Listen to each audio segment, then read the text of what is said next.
Hi friends, எப்படி இருக்கீங்க? வாங்க இன்றைக்கி ஒரு சிக்கன் குழம்பு தான் செய்ய போகிறோம். எப்படி செய்கிறதுன்னு பார்க்கலாம்.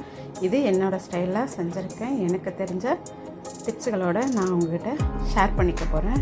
வாங்க எப்படின்றத பார்க்கலாம். ஃபஸ்ட்டு அடுப்பத்தை வச்சுக்கலாம். ஒரு கடாயை வச்சுக்கலாம். கடாயை வச்சுட்டு அந்த கடாயில் தேவையான அளவு நல்லெண்ணெய் விட்டுக்கலாம்.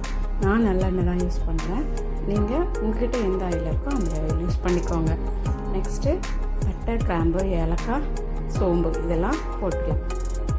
லைட்டாக பொரிஞ்சதுக்கப்புறமா 2 பெரிய வெங்காயம், ஒரு 10-15 சின்ன வெங்காயம் லைட்டாக மிக்சியில் போட்டு கொரன்னு அரைச்சிக்கலாம். 2 பெரிய வெங்காயம் கட் பண்ணி வச்சுக்கலாம். ஃபஸ்ட்டு நம்ம பெரிய வெங்காயத்தை ஆட் பண்ணிக்கலாம்.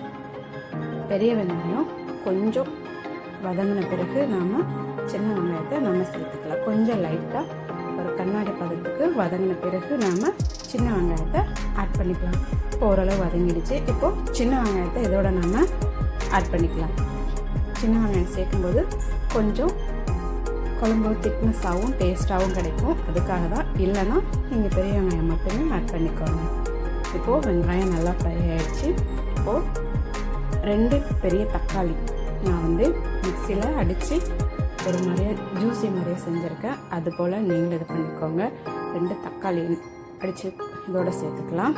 நல்லா தக்காளி பச்சை ஸ்மெல்லு போகிற வரைக்கும் நல்லா ஃப்ரை பண்ணிக்கணும். ஃப்ரை பண்ணதுக்கப்புறமா கொஞ்சம் கலர் சேஞ்சஸ் ஆச்சு. இப்போ நம்ம இஞ்சி பூண்டு பேஸ்ட் 2 ஸ்பூன் சேர்த்துக்கலாம். இதுவும் நல்லா வதங்கணும். அந்த எண்ணெயிலே நல்லா வதக்கி விடுங்க. நல்லா வதங்கினது பிறகு கொஞ்சம் கலர் சேஞ்சஸ் தெரியும். அதன் பிறகு நான் என்ன பண்ண போகிறேன்னா, அதுக்கு தேவையான சிக்கன் நான் 1 kg எடுத்துருக்கேன். நீங்கள் எவ்வளோ சேர்க்கணுமோ அந்த அளவுகளோடு கொஞ்சம் கூட்டி குறைச்சி வச்சுக்கோங்க. இப்போது சிக்கன் ஆட் பண்ணிக்கலாம். சிக்கன் ஆட் பண்ணதுக்கு பிறகு நல்லா கிளறி விட்டுக்கோங்க. பிறகு கருவேப்பிலை சேர்த்துக்கலாம். என்கிட்ட காய்ந்த கருவேப்பிலை தான் இருக்குது. அப்புறம் தேவையான மசாலாலாம் சேர்த்துக்கலாம். மசாலா கொஞ்சமாக தண்ணி சேர்த்து நல்லா சிக்கனை நல்லா வேக விடணும். கொஞ்சம் ஓரளவு பெரிய பெரிய பீசஸாக நாங்கள் சேர்த்துருக்கோம். அதனால் கொஞ்சம் நல்லா வெந்தால் குழந்தைங்க சாப்பிட்றதுக்கு கொஞ்சம் சரியாக இருக்கும்.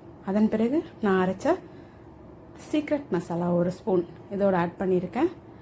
கொத்தமல்லி தழை கொஞ்சம் ஆட் பண்ணியிருக்கேன். அவ்வளோதான் ஃப்ரெண்ட்ஸ்.